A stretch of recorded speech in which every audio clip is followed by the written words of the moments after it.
আল্লাহ তার কুদরতি শক্তি দিয়ে তাকে বাঁচিয়ে রেখেছে। আমি যে তথ্যপত্র শুনেছি লোম শিহরিত হওয়ার মতো, যে শেখ হাসিনার আশপাশে বিশ্বাসী লোকেরা বিশ্বাসঘাতকে রূপান্তরিত হয়েছিল। আমি জানি না এই তথ্যের সারবস্তু কতদূর, কিন্তু যা শুনেছি তাতে আমি আতঙ্কিত। আল্লাহ হেফাজত করুন, বঙ্গবন্ধুর কন্যাকে নিরাপদ রাখুন যেখানে যে অবস্থায় তিনি থাকুন। আমার আলোচনার নির্যাস পেয়েছি আমি একজন বিদেশি সাংবাদিকের কাছ থেকে। ওই সাংবাদিক বিভিন্ন দেশের গোয়েন্দা সংস্থার সঙ্গে বিভিন্নভাবে কাজ করে থাকেন। এভাবে তার কাছ থেকে প্রাপ্ত তথ্যপ্রাপ্তির ভিত্তিতে আমি একেবারে নির্যাস যতটুকু ততটুকু নিয়ে কথা বলতে চাই। বিস্তারিত আলাপ করা যাবে না এই ভিডিও কন্টেন্টস এর মধ্য থেকে।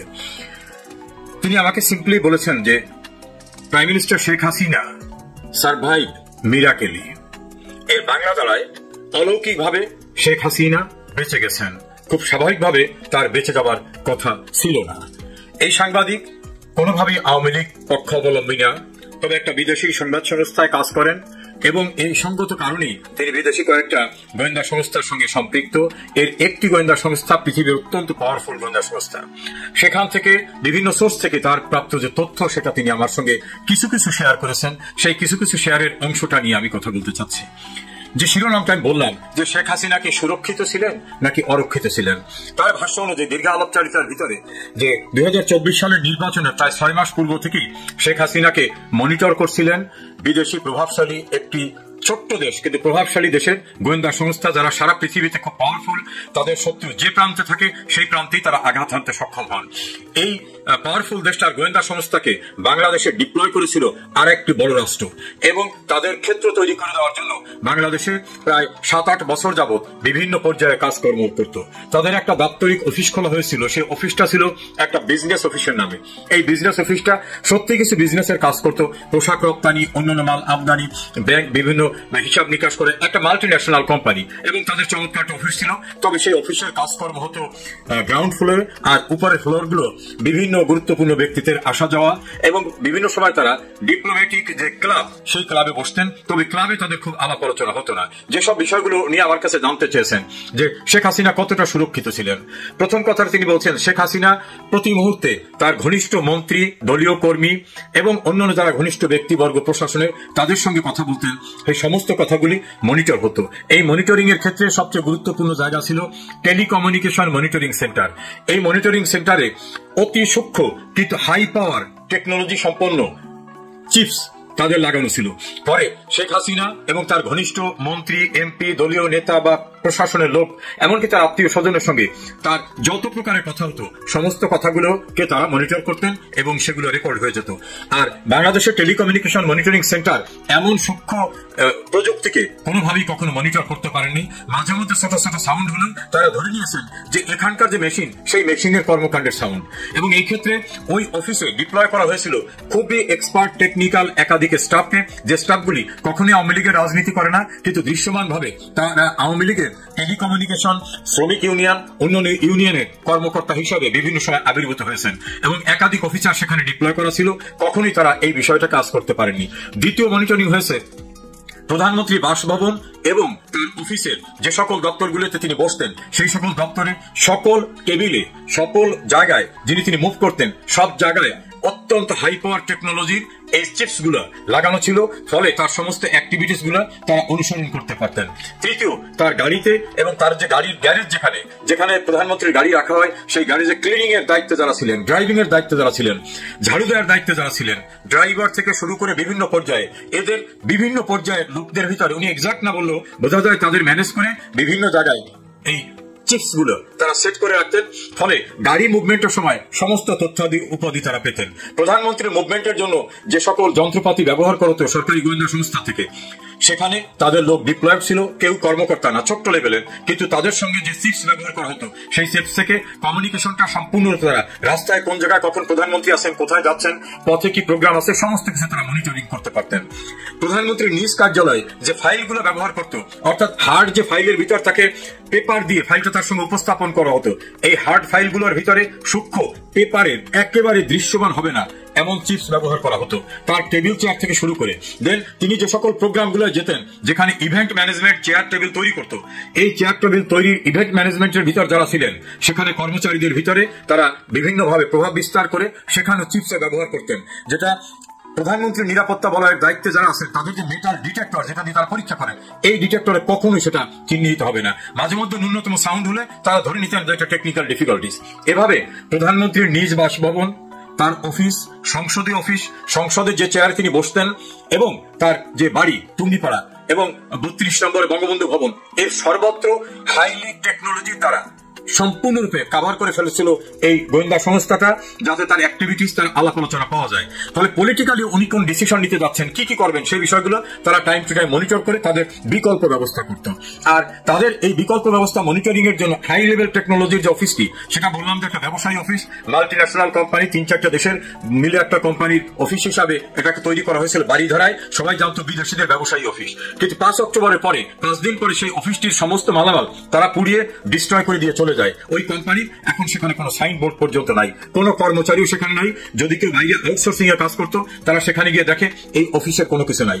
এরপরে যে সবচেয়ে গুরুত্বপূর্ণ বিষয়টি, প্রধানমন্ত্রীর নিরাপত্তা বলয়ের জন্য যারা কাজ করেন, স্পেশাল সিকিউরিটি ফোর্স SSF, আলাদা একটা পুলিশ বাহিনী, DGFI এর যারা কর্মকর্তা এবং ফোর্স, NSI এর এবং পুলিশের স্পেশাল ব্রাঞ্চের, এর ভিতরে তারা দীর্ঘদিন চেষ্টা করে তাদের মনোনীত লোককে ডিপ্লয় করাতে সক্ষম হয়েছিলেন। এই ডিপ্লয়িং এর জন্য তারা রিকমেন্ড করাইছেন আওয়ামী লীগের গুরুত্বপূর্ণ নেতা, প্রশাসনের গুরুত্বপূর্ণ ব্যক্তিদের দিয়ে। তারাও হয়তো বুঝতে পারেন নাই যে আমি কাকে অনুরোধ করতেছি। এভাবে অনেক বিশ্বস্ততার জায়গাগুলিতে পিয়ন থেকে শুরু করে constable officer, field officer, reporting officer, এরকম ভাবে তৈরি করা তাদের লোকগুলি ঘিরে ছিল সর্বত্র।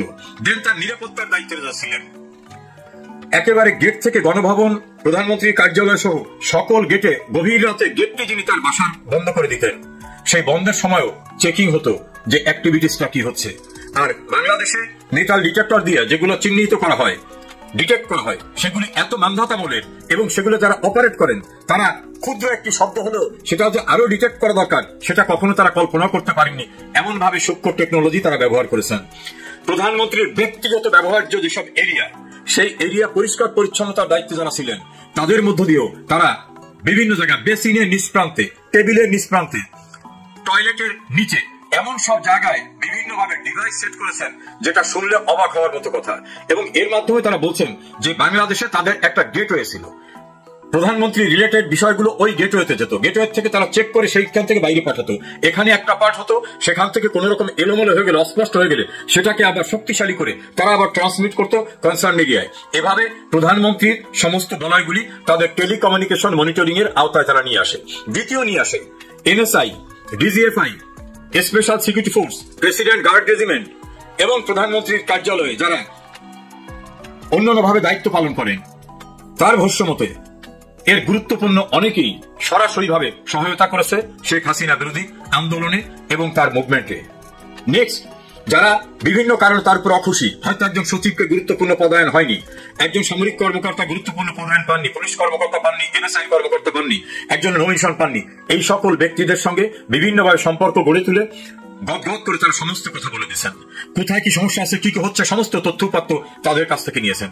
এবং তাদের কাছ থেকে যে তথ্যপত্র নিয়েছেন তারা হয়তো কল্পনা করেনি যে তার যে কথোপকথন, এই সমস্ত কথোপকথনটা যিনি কথোপকথন করছেন তিনি নিজেকে হয়তো পরিচয় দিচ্ছেন ইন্ডিয়ান একটা বিশেষ সংস্থার, রাশিয়ান বিশেষ সংস্থার, আমেরিকার বিশেষ সংস্থার, অথবা অমুক দেশের তিনি বাংলাদেশের এজেন্ট। বিভিন্নভাবে সব কথোপকথনগুলো তিনি রেকর্ড করে নিয়েছেন এবং তার প্রতিপক্ষ যারা, তারা আবার কি বলে সেই বিষয়গুলো তারা তথ্যপত্র সেখান থেকে সংগ্রহ করেছেন। প্রধানমন্ত্রীর বিভিন্ন দপ্তরে, সেনাবাহিনীতে, DGFI, NSI, পুলিশে যারা বিভিন্ন সময় কাজ করে রিটায়ার্ড হয়ে গেছেন, তাদের সঙ্গে সখ্যতা গড়ে তুলে সেখান থেকে তথ্যপত্র সংগ্রহ করেছেন। যে সকল মন্ত্রী এমপিরাও নানাভাবে কষ্ট পেয়েছেন বলে মনে করে সেই ব্যক্তিদের কাছ থেকেও তথ্যপত্র তারা সংগ্রহ করেছেন।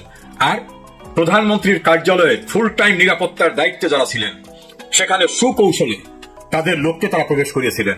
এবং তার ভাষ্যমতে 5 আগস্টের প্রায় 2 সপ্তাহ পূর্বে স্নাইপার গণভবনে প্রবেশ করেছিল। এই স্নাইপার দিয়ে প্রতি মুহূর্তে দূর দূরান্তে সবকিছু মনিটর করা হতো এবং সেই মনিটরিং যে রেকর্ডটা, সেই রেকর্ডটা আবার কনসার্ন যারা ডিপ্লয় করেছে তাদের কাছে চলে যেত।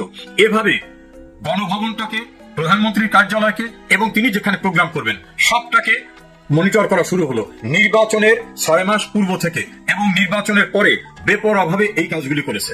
আর পলিটিক্যাল এরিনার লোকরা যাতে ঘনিষ্ঠ হতে না পারে সেজন্য সুকৌশলে প্রশাসনের বিভিন্ন বাহিনীর তাদেরকে প্রাধান্য যাতে থাকে সেজন্য তাদেরকে উদ্বুদ্ধ করা হয়েছে। আরেকটি কথা তিনি বললেন, যে সকল কর্মকর্তারা বিদেশে ট্রেনিং এ যেতেন, পুলিশ, র্যাব, আর্মি, প্রশাসনিক, তারা বিদেশে যাওয়ার পরে মনিটর করা হতো কে কোন দেশে যাচ্ছেন, সেখানে তাদের সঙ্গে কথা হতো, তাদের অনেক কিছু সেখানে ম্যানেজ করা হতো, তাদের বড় বড় গিফট করে দেওয়া হতো, যে গিফট অস্বাভাবিক গিফট, সেই গিফটের মধ্য থেকে তাদের কাছ থেকে কি অবস্থা সরকারের কেমন চলছে দরদের সঙ্গে মানে পক্ষাশ্রিত অবস্থা নিয়ে কথা বলে সমস্ত তথ্যপত্র উদ্ধার করা হতো। আর ধীরে ধীরে তাদের সঙ্গে রিলেশন করে তারা দেশে ফিরে আসার পরেও তাদের সঙ্গে কথোপকথনের ভিতর থেকে তথ্যপত্র নিতেন। ছাত্র সংগঠনের ভিতরে একই কায়দায় দীর্ঘদিন ধরে এন্ট্রি আওয়ামী লীগের লোকদের ঢুকিয়ে দেওয়া হয়। একইভাবে প্রশাসনে, সিভিল অ্যাডমিনিস্ট্রেশনে, প্রধানমন্ত্রীর কার্যালয়ে, ডিজিএফআই এ, এনএসআই এ, স্পেশাল ব্রাঞ্চে এবং অন্যান্য জায়গায় এভাবে তারা তাদের লোককে সুকৌশলে ঢুকিয়ে দেয়। আমাকে প্রশ্ন করলেন যে আপনারা জানেন শেখ হাসিনার সময় যারা খুব গুরুত্বপূর্ণভাবে স্পেশাল ব্রাঞ্চের যে চিফ ছিলেন তার আশপাশে যে সকল কর্মকর্তারা ছিলেন তারা এখন কি অবস্থা আছেন? আমি বললাম নিশ্চয়ই খারাপ অবস্থায়। বললেন না, অনেকেই খারাপ অবস্থা নাই। সেনাবাহিনীর ভিতরে অনেকেই খারাপ অবস্থা নাই, অনেকে নানা কারণে রিটায়ারমেন্টে পাঠানো হলেও তাদেরকে বিভিন্ন জায়গায় প্রোভাইড করা হবে বা প্রোভাইড করা হচ্ছে। এভাবে রাজনীতিতেও যে সকল ব্যক্তিরা বিভিন্ন রকম দূরবর্তী দৃষ্টি দেখে কর্মকাণ্ডে যেতে পারত তাদের সম্পর্কে বিষিয়ে তোলার মতো বিভিন্ন রকম মেরুকরণে কাজ করত এই যে একটা মেটিকুলাস প্রোগ্রাম যারা করেছেন তাদের ভিতর থেকে। ফলে প্রধানমন্ত্রীকে তারা অনেকটা ডিপেন্ডেন্ট করে ফেলছিল প্রশাসনের উপরে এবং বিভিন্ন বাহিনীর উপরে। এই বাহিনীর যারা শীর্ষস্থানীয় কর্মকর্তা, আমাকে যিনি কথা বলেছেন তার ভাষ্য অনুযায়ী এদের 90% প্রধানমন্ত্রী শেখ হাসিনার লোক ছিলেন না। এমনকি শেখ হাসিনা বাংলাদেশ থেকে বেরিয়ে যেতে পারবেন নির্বিঘ্নে, এটাও যারা মেটিকুলাস ডিজাইন করেছিল তারা এটা কল্পনাও করেননি। শেখ হাসিনাকে কোনোভাবেই দেশের বাইরে যেতে দেওয়া হবে না, তাকে ক্ষমতা থেকে এবং সহজ সরল ভাষায় বলা যায় দুনিয়া থেকে সরিয়ে দেওয়া হবে। আর তিনি ছড়ে দেওয়ার পর কে কি করছে এটা তো জানার বিষয় না, এমন পরিকল্পনা ছিল। সে কারণে তিনি রিপিটেডলি বলছেন যে survival of Sheikh Hasina was meticulous and by the blessing of creator. তার ভাষায় ক্রিয়েটর, আমি বলবো যে আল্লাহর রহমতে অলৌকিকভাবে শেখ হাসিনা বেঁচে গেছেন। আরেকটা জিনিস তিনি বললেন যে উনি দীর্ঘদিন ক্ষমতায় থাকায় ওনার নিরাপত্তা বলয়, বিশেষ করে রাজনৈতিক নিরাপত্তা, প্রশাসনিক নিরাপত্তা, বিভিন্ন বাহিনীর নিরাপত্তা, এগুলাকে উনি ছেড়ে দিয়েছিলেন। কোন বিশেষ কেয়ারিং হয়নি, পরীক্ষা নিরীক্ষা হয়নি যে যে লোকটি বিদেশে যাচ্ছে তার সঙ্গে কার কথা হয়, ওনার সিকিউরিটির দায়িত্ব যারা আছে ওর টেলিফোনে কোথায় কার সঙ্গে কথা হয় সেগুলো কি কখনো মনিটর হয়েছে? ওনার অফিসে গুরুত্বপূর্ণ পদে সিভিলে যারা আছেন তার ফ্যামিলি মেম্বাররা তাদের টেলিফোনে কার সঙ্গে কথা বলেন, তার বাসায় কারা বেড়াতে আসেন, তারা কার বাসায় যান সেখানে কি আলাপ আলোচনা হয়, তাদের কি মাইক্রোস্কোপিক ওয়েতে খেয়াল করা হতো? উনি বিশ্বাস করেছেন, বিশ্বাসের উপর রেখেছেন। এই বিশ্বাসীরা যখন ঘাতকের ভূমিকা অবতীর্ণ হয় তখনই কিন্তু তাদেরকে বলা হয় বিশ্বাসঘাতক। তার ভাষ্য মতে শেখ হাসিনা অলৌকিকভাবে বেঁচে গেছেন। আর যদি আধা ঘন্টা দেরি হতো তাহলে যে হেলিকপ্টারে উনি উড্ডয়ন করেছিলেন সেই হেলিকপ্টারও ভূপাতিত হয়ে যেতে পারত, এটাই স্বাভাবিক ছিল। আর স্নাইপার নিয়ে যারা ছিল তারা স্নাইপার দিয়ে শুধু ছবি তোলার জন্য ছিল না, স্নাইপারের মাধ্যমে তারা কাজ করার জন্য ট্রেইন আপ ছিল। এবং এই স্নাইপার গণভবনে প্রবেশ করেছে 5 তারিখে না, তার পূর্বেই গণভবনের ভিতরেই ছিল এবং সর্বত্রই তারা বিরাজমান ছিল। এই ভিতরে ঢুকে সবার সঙ্গে মিশে শেখ হাসিনার আস্থা অর্জন করে উনি বললেন যে ওনার ফাদারের হিস্ট্রিতে দেখা যায় তিনিও যাদেরকে বিশ্বাস করতেন শতভাগ বিশ্বাস করতেন, কিন্তু একটু দায়িত্বশীল জায়গায় যাওয়ার পরে যে এই বিশ্বাসী লোকগুলোকে যে মনিটর করতে হয়, স্তরে স্তরে তাদেরও যে পরীক্ষা করতে হয়, সেই পরীক্ষা নিরীক্ষা কি তাদের হতো? ওনার যারা ডিউটি করতেন গতানুগতিক ভাবে তারাই ডিউটি করে গেছেন, তাদের কি পরিবর্তন করা হয়েছে? নিত্য নতুন লোক আনা হয়েছে, সেই লোকদের পরীক্ষা করা হয়েছে, তাদের ব্যাকগ্রাউন্ড কি এগুলো পরীক্ষা করা হয়েছে? সবকিছু মিলে তিনি আরো কিছু ভয়ঙ্কর কথা বললেন। সেই কথাগুলি পাবলিকলি বলা সুখকর হবে না, সে কারণে বললাম না। তবে তার বক্তব্য রাজনৈতিক ভাবে তিনি নির্ভরশীল হয়ে পড়েন নাই অনেকের উপরে। তিনি যাদের উপর নির্ভর করছেন তারাও অনেকে সেই রকম যোগ্যতা ছিল কিনা, অথবা তারাও বিরক্ত ছিল কিনা, অথবা তাদের দূরদৃষ্টি ছিল কিনা। প্রশাসনে যাদের উপর নির্ভর করেছিলেন তারা সুকৌশলে বিরাজনীতিকরণের দিকে যে তাদের মধ্য দিয়ে সবকিছু হোক এরকম চিন্তা চেতনা করছেন। বিভিন্ন বাহিনীর কর্মকর্তারা এমনকি ডিজিএফআই এবং এনএসআই এর ব্যাপারে সুনির্দিষ্ট করে বলছেন সেখানে টপ লেভেলে যারা ছিলেন এর অধিকাংশ ছিলেন এন্টি শেখ হাসিনা সেন্টিমেন্টের লোক, কিন্তু তারা তীব্রভাবে আওয়ামী লীগ করে সেখানে অবস্থান টিকিয়ে রেখেছিলেন এবং তাদের রিকমেন্ড কাদের দিয়ে করানো হবে সে ব্যবস্থাও করানো হয়েছিল। এভাবে তার ভাষ্য অনুযায়ী শেখ হাসিনা কার্যত সুরক্ষিত ছিলেন না, রাজনীতিতে না, প্রশাসনে না, ল এনফোর্সমেন্টে না, বিভিন্ন বাহিনীতেও না। তিনি ছিলেন সম্পূর্ণরূপে অরক্ষিত। তবে কোনো না কোনো কারণে তিনি অলৌকিকভাবে বেঁচে গেছেন। আমার বক্তব্য, হয়তো তিনি অনেক ভালো কাজ করেছেন, সে কারণে অলৌকিকভাবে বাহিনী ছিল, প্যারামিলিটারি ফোর্স ছিল, তারা সবাই সারেন্ডার করছে। আর্মির বাইরে যে প্যারামিলিটারি বোঝায় সেটা হলো জামাত, আল বদর, রাজাকার, আল শামস, শান্তি বাহিনী, নিজাম ইসলাম এবং মুসলিম লীগ। কারণ হচ্ছে তারা 1971 সালে পাকিস্তানের কনসেপ্টে বিশ্বাস করত। তারা কিন্তু কখনো বাংলাদেশ নামে একটি রাষ্ট্রের জন্ম হোক সেটি তারা চায়নি। সুতরাং তাদের পরাজয় পাকিস্তান তত্ত্বের পরাজয়, ধর্মের নামে রাষ্ট্র পরিচালনার পরাজয়। এই পরাজয়ের পর তারা কিন্তু আর থেমে থাকেনি। তারা কিন্তু আস্তে আস্তে শক্তি সঞ্চয় করার চেষ্টা করেছে। 1975 সালে যখন বঙ্গবন্ধুকে হত্যা করা হয় আমেরিকার সহযোগিতায়, সেই হত্যার পর বঙ্গবন্ধুর বিরুদ্ধে এমন কোনো অভিযোগ নেই, মিথ্যা অপবাদ নেই যেটি প্রচার করা হয়নি। কিন্তু এত কিছুর পরও যখনই মানুষ সুযোগ পেয়েছে ভোট দেওয়ার, তখনই কিন্তু একক দল হিসেবে সবচেয়ে বেশি ভোট আওয়ামী লীগকে দিয়েছে। আপনি কোন কথা বলবেন? 1991 সালে আওয়ামী লীগ নির্বাচনী ছিল পুরো দেশে, কিন্তু ভোটের হিসেবে একক দল হিসেবে আওয়ামী লীগ বিএনপির চাইতেও বেশি ভোট পেয়েছিল। 96 সাল আবারও আওয়ামী লীগ বিএনপির চাইতে বেশি ভোট পেয়েছে। 2001 সালে বিএনপি আওয়ামী লীগের চাইতে মাত্র 1% ভোট বেশি পেয়েছে। তাও 2001 সালে বিএনপির সাথে জামাত ইসলামী একটি জোট ছিল। তাহলে আপনি দেখেন বাংলাদেশের মানুষকে কত পচা কথা খাওয়ানো হয়েছে যে বঙ্গবন্ধু মুসলমান না, তার বাপ মুসলমান না, তার মা মুসলমান না, তারা হিন্দুর ঘরে। এইসব কথা কিন্তু আপনারা শুনেছেন। বঙ্গবন্ধু যদি বাংলাদেশের ক্ষমতায় আসে তাইলে কোরআন শরীফ 30 পারা জায়গা 15 পারা করে ফেলবে। এইরকম কুফুরি কথাবার্তাও কিন্তু এই বাংলার জমিনে মোল্লারা ছড়িয়েছে। তারপরে দেখেন বঙ্গবন্ধুর দল ক্ষমতায় আসলো, দেশ চালালো। আমরা শুনেছি বঙ্গবন্ধুর দল অর্থাৎ বাংলাদেশ আওয়ামী লীগ যদি ক্ষমতায় আসে তাহলে কি হবে? বাংলাদেশ ভারত হয়ে যাবে, মসজিদগুলো আর থাকবে না, সেখানে মন্দির হয়ে যাবে, সেখানে উলুধ্বনি শোনা যাবে। খালেদা জিয়ার নিজের মুখেই কিন্তু এই স্টেটমেন্টটি প্রথম আলো প্রকাশ করেছে এবং বিভিন্ন টেলিভিশনে সেটি দেখা গিয়েছে যে আওয়ামী লীগ সরকার যদি ক্ষমতায় আসে তাহলে মসজিদে আর আজান শোনা যাবে না, উলুধ্বনি শোনা যাবে। তা আমি তখন চট্টগ্রাম বিশ্ববিদ্যালয়ের ছাত্র, আমার এক বন্ধুর ছোট ভাই, তার নামও মঞ্জু, সে আইয়ারে পড়তো, সে একটা লেখা লিখেছিল যে প্রধানমন্ত্রী, আমি কিন্তু এখনো আজানের ধ্বনি শুনেই কিন্তু মসজিদে যাই, উলুধ্বনি শুনে নয়।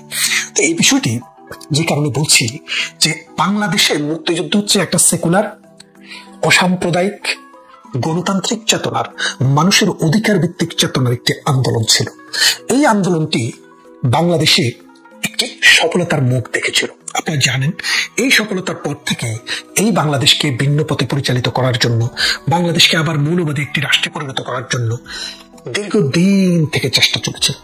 বিএনপি একটা সময়ে স্বাধীনতা বিরোধী, ভারত বিরোধী যে শক্তি আছে এই শক্তিটাকে নেতৃত্ব দিত, কিন্তু এখন বিএনপিকে চ্যালেঞ্জ জানাচ্ছে জামাতে ইসলামী এবং মৌলবাদী অন্যান্য দল যে না, তোমরা তো এখনো স্বাধীনতা যুদ্ধের কথা বলো, 71-এর কথা বলো, পাকিস্তান ভাঙার পক্ষে তোমরা এখনো কথা বলো, সুতরাং তোমরা এখন আর মৌলবাদী, ইন্ডিয়া বিরোধী এবং পাকিস্তান প্রেমী, ধর্মাশ্রয়ী কোন দলকে, জাতিকে, গোষ্ঠীকে তুমি নেতৃত্ব দিতে পারো না। সেই জন্য এই নেতৃত্বটি এখন জামাতে কাঁধে নিয়েছে। জামাতের সাথে আরো 14-15টি দল, সেগুলো সবই ধর্মাশ্রয়ী, মৌলবাদী, নারী স্বাধীনতায়, প্রগতিতে বিশ্বাস করে না এবং আফগানিস্তানি কায়দায় রাষ্ট্র পরিচালনায় বিশ্বাস করে তারা। তাহলে এখন দেখেন বঙ্গবন্ধুর বিরুদ্ধে আমরা তথ্য পেয়েছি যে উনি কোটি কোটি টাকা মেরে দিয়েছেন, অথচ জিয়াউর রহমানের আমলে যখন এই গবেষণা করা হলো যে একটি কমিটি করে দেওয়া হলো বঙ্গবন্ধুর সম্পদ কোথায় কোথায় আছে, সারা বাংলা গেটে 10,000 টাকাও বঙ্গবন্ধুর অ্যাকাউন্টে পাওয়া যায়নি। তাহলে আপনি বোঝেন সেই বাংলাদেশ আজকে 53 বছর পর আবার নতুন করে সেখানে একটি সশস্ত্র গোষ্ঠী এবং মৌলবাদী গোষ্ঠী, জঙ্গি গোষ্ঠী বাংলাদেশের ক্ষমতাটি নিয়েছে। নেওয়ার পর আমেরিকা থেকে ভাড়া করে ডক্টর ইউনূস, ডক্টর আলী রিয়াজ, তারপর ওই যে আরেক কার বউ নিয়ে যে চলে গেছিল কি এক উপদেষ্টা, এরা, তারপরে ওই লুচ্চা আশিক নজরুল, এদেরকে দিয়ে তারা এখন আবার নতুন কাহিনী শুরু করছে। ওই যে আকাটা মুসলমান ফরাসিতে থাকে, কি যেন নাম, বাটপাট্টার নামও ভুলে যাই, সে নতুন করে তথ্য দিল যে 1971 সালের মুক্তিযুদ্ধে 2000 লোক মারা গিয়েছে। এখন আপনাকে বলি, বাংলাদেশে এই 64 ডিস্ট্রিক্টে 400, এখন 600টির মতো থানা আছে প্রায়। আপনাকে শুধু আবার থানার কথা বলি, আমি যেখানে জন্মগ্রহণ করেছি কুমিল্লা জেলার নাঙ্গলকোট উপজেলার রায়কুটি ইউনিয়নের সারিজানিয়া গ্রাম।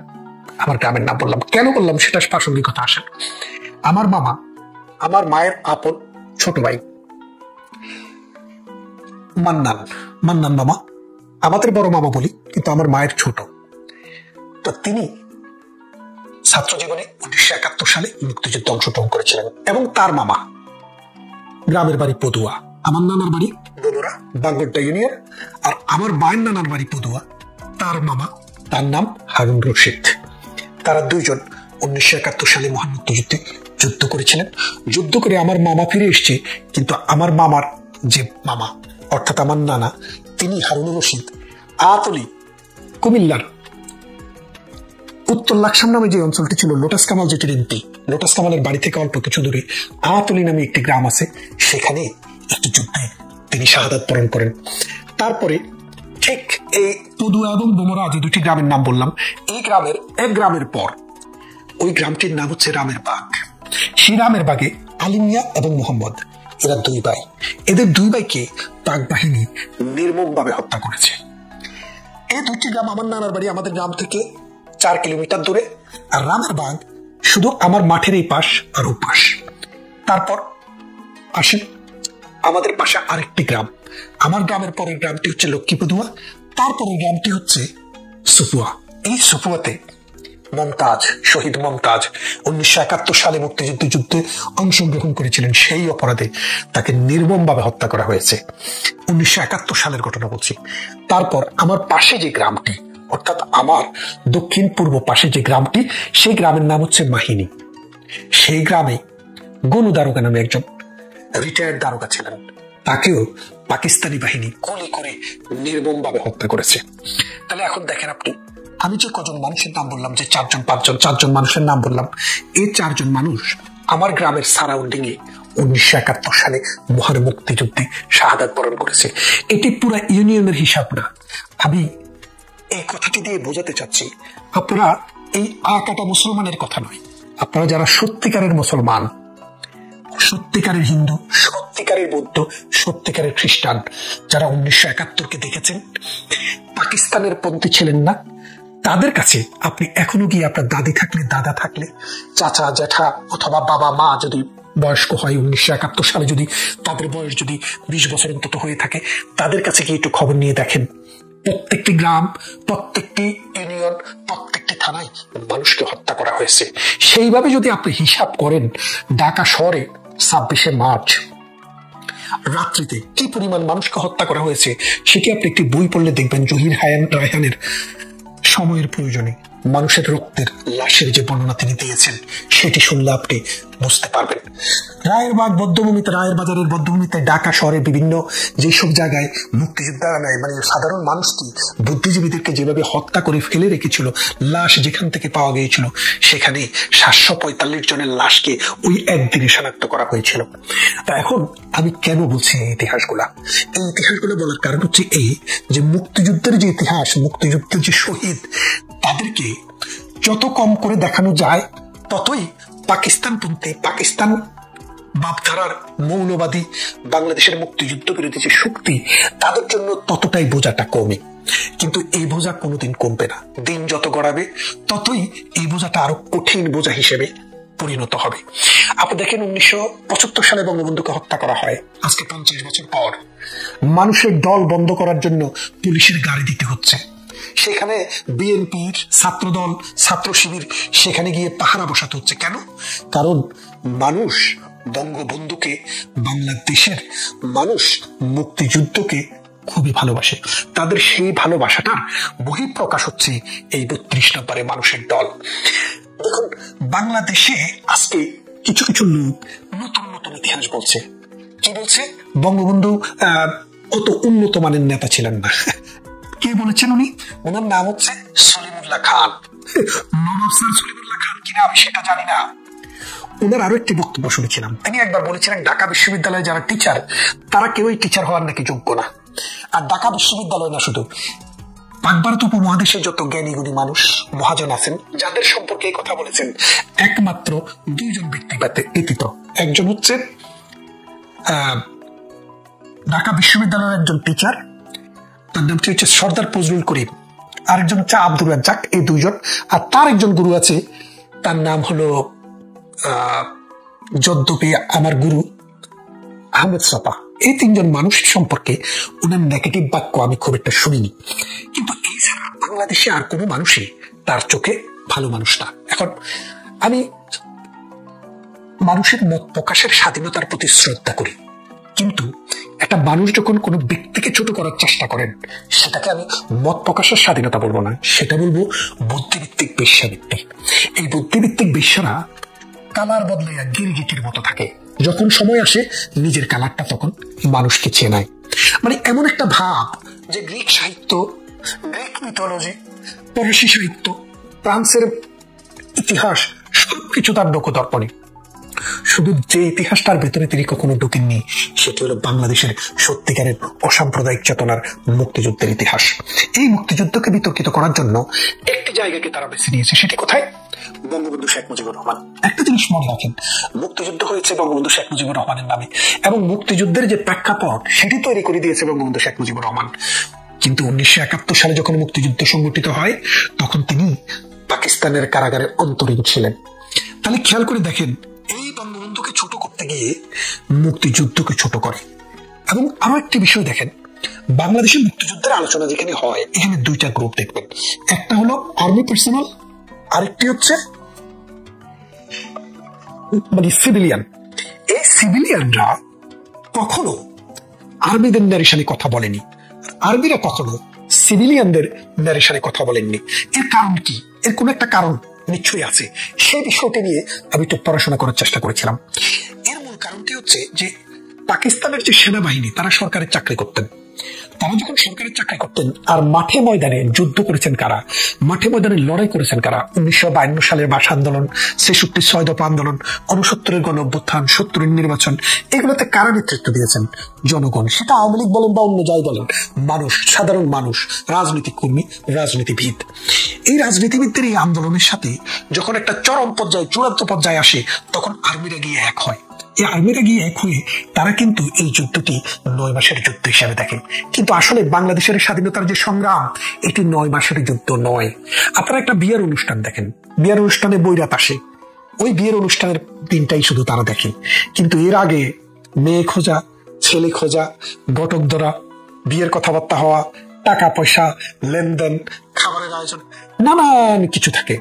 এগুলা কিন্তু মানুষ যারা বৈরাত আসে তাদের ভাগ্যে কিন্তু কখনো এটা দেখা হয় না, তারা কখনো দেখে না। তাই বলছি